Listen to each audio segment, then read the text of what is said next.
Hello, friends. Welcome back to Random Gleanings. He's Chris. I'm Jesse. Chris, big news out of the Fed last week, and I wanted to start with the Fed's dot plot. Can you explain that to me? Yeah, so the dot plot is all the different Fed governors and where they think interest rates ought to be at a certain point in time. Right. So it's forecasting not what they've done already, but where they think things should be. And the way that I think most people look at it is year end. Right. So I pulled the June 15th Fed dot plot.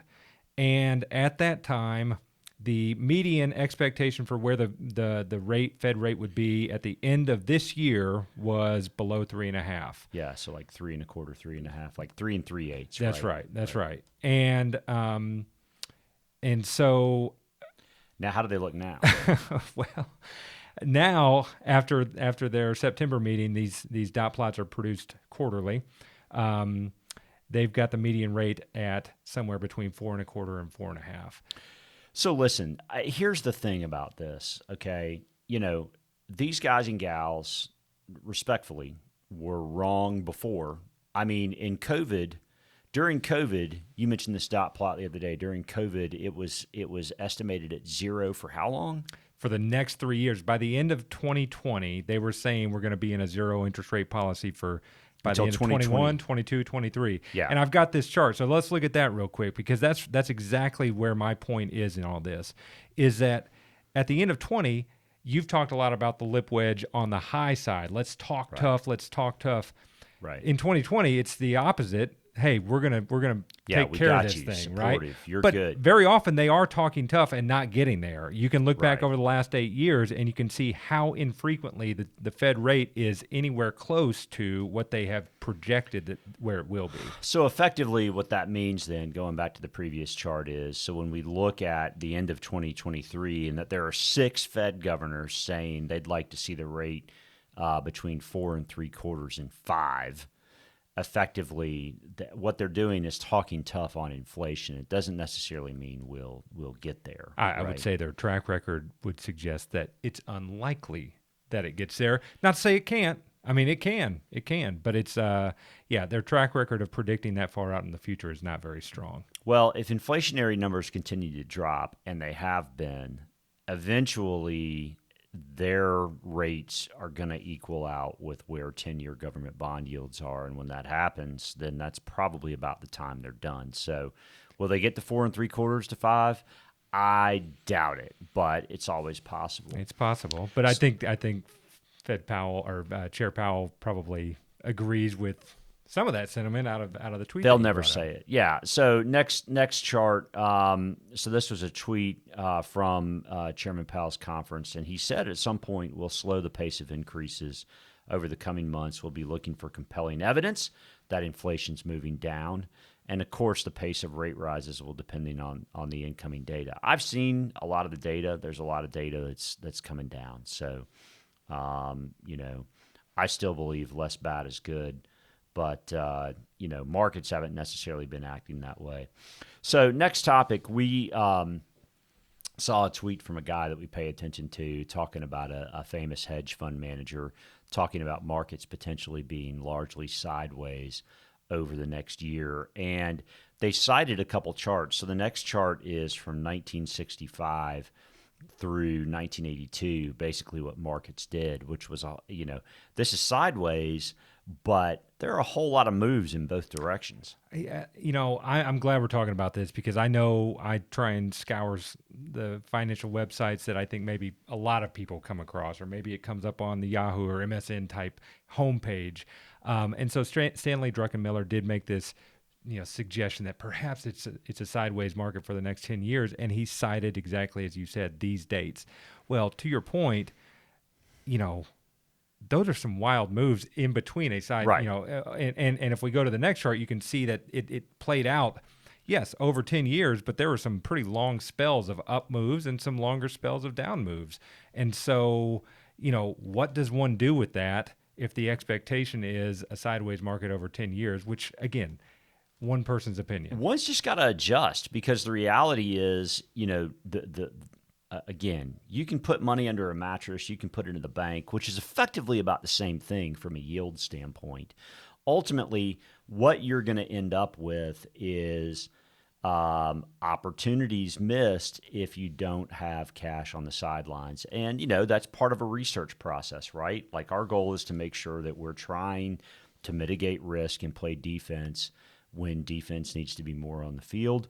And we've done that. It's not a perfect science. It's just not. I mean, no one ever likes minus signs, and no one's ever going to do a cartwheel because they have a minus sign. But, relative performance is going to matter as well, which means if the index, by the way, the S&P is down 22 through last night, which means we're retesting lows again. It peaked at about 23. The first piece on that chart's down 25, right? So, I mean, we've already experienced a lion's share of what would be a historical bear market. It doesn't mean we're going to experience, not experience more. No way to know. Right. But at the end of the day, and actually this is a nice segue to the next chart.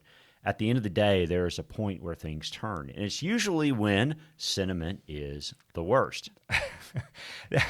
Again, this is a healthy way to consider where we're at, right? And so right now, or as of I think Friday, the bearish sentiment indicator popped over 60% of investors being bearish or negative. Okay, and there have only been 4 times in the last 35 years that's happened. That is correct. And if you just follow this chart, which has the darker line as the S&P performance, you can see in those spikes, you may not be right at the end of that valley in the S&P, the dark line, but you're usually not far. You're not very far. You're awfully close a lot of times, and so there is something to be said that when people are super negative, hey, maybe the most of the worst of it is behind us. Because, if we go back to the end of last year, on this chart, people looked awfully positive. Right.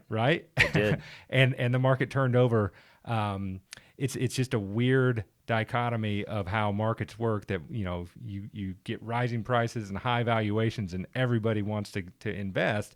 And at the time that things, I don't like this idea of going on sale, but at the same time, when things get more negative and values actually start to present themselves, everybody's running for the hills. So I'd look at it like this. I mean, there are times when markets get washed out, right? Like everything is below its long-term average, or not everything, but like the bulk, like 85% of stuff's below its long-term average, which, by the way, is right now. Mm-hmm. So, I mean, if you look at the number of stocks today that are trading above their long-term average, the 200-day moving average, I mean, it's 13%, right? I mean, that historically has not been a bad place to take a shot, right? Even though it's like our friend Walter Deemer says, I mean, when it comes time to buy, you won't want to. That's right. So next chart, if you look at forward performance when sentiment is this negative, again, this is from the early to mid 80s until now, what you'll find is that when periods are as high as they are right now, which there have been 4 other historical periods where they have been, forward-looking returns are actually pretty good. That's just where the numbers are. It doesn't mean that it will happen exactly as it has in the past this time. So let's look at it from the other end. Let's look at it from the top of the chart, which is when everybody's positive what the returns are. Okay, so the 1 year average annual returns when 90+% of people are positive about where things are. The average annual 1 year return from those 5 instances is negative 16%. That's when everybody's positive, okay? When everybody's negative, looking the other direction, returns are to the upside. Now, is that a promise? No, it's not a promise. What happens in the past isn't guaranteed to happen in the future.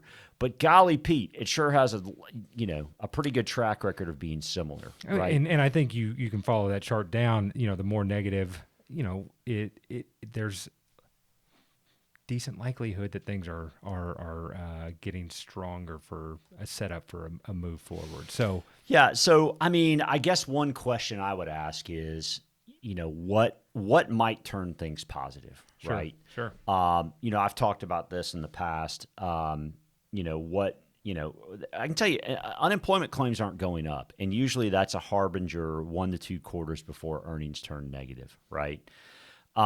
Here's another one that's kind of of interest to me. We've seen this week that Putin has called up reserves and tried to get more people involved in the war effort as we head into winter in Ukraine. Boy, that's a time I'd want to be outside in a tank. That sounds like a lot of fun.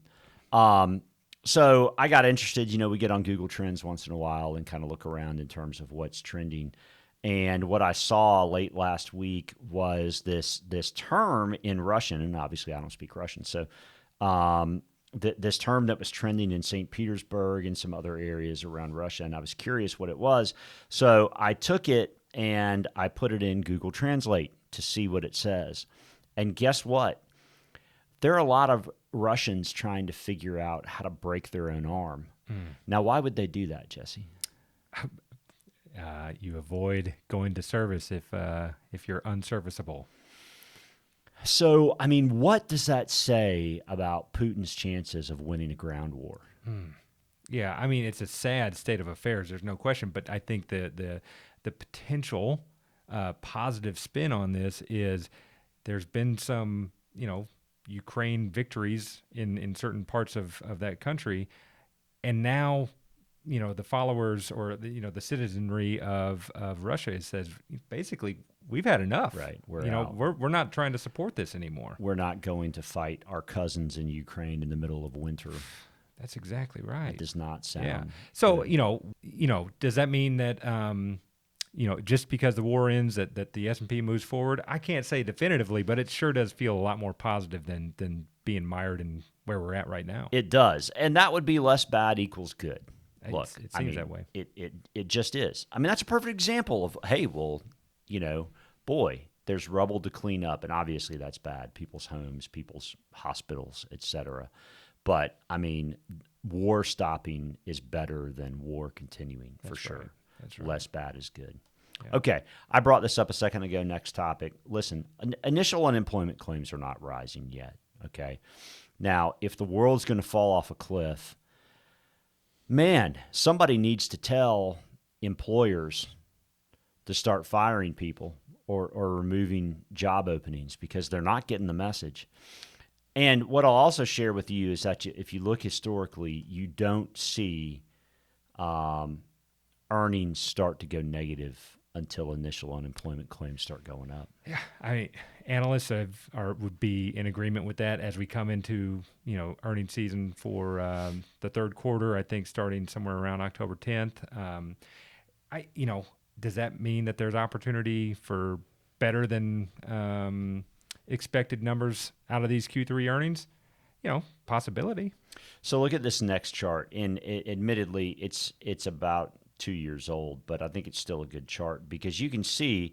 So the blue line is earnings per share of the S&P 500, and the orange line is the S&P itself. And what you'll see is that generally speaking, the trends tend to follow each other. Mm-hmm.